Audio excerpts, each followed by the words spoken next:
And tonight we're taking a closer look at Governor Greg Abbott's border security initiative, Operation Lone Star, and its impact on South Texas communities. Our Capitol correspondent Monica Madden takes us to Eagle Pass, where we meet a pecan farm owner caught in the middle of the turf war between the state and the federal government.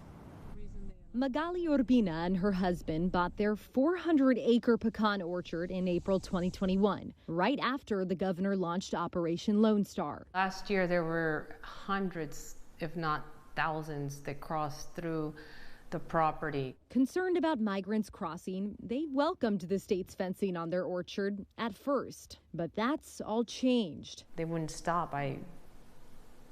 I'll never forget that day. This year, Texas started installing concertina wire along the perimeter of the Rio Grande. They did not get our approval. As a matter of fact, we asked them not to put the C wire. Several occasions they were out here and I told them personally, please don't. My husband told them and they still did it. Urbina gave me a tour of her orchard. It's property damage. Wires now crisscross this barren land along the Rio Grande. They pulled out all the roots from the carrizo cane along with grass, which causes erosion. And how much more is it going to affect the land?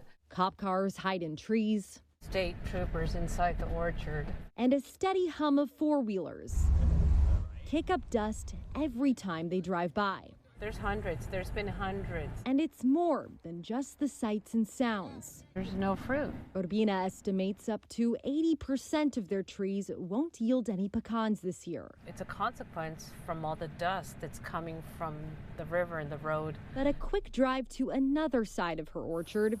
You can see the difference. A stark difference in the spots where state troopers and National Guard members don't operate. A healthy tree. A healthy, happy tree.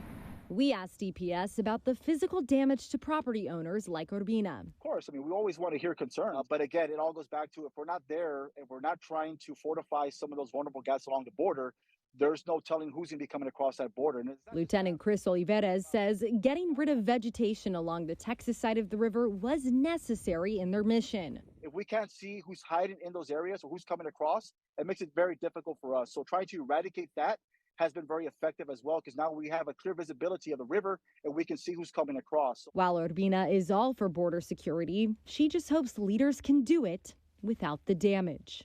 We need to do something. We need to have a conversation. We need to sit down and do better.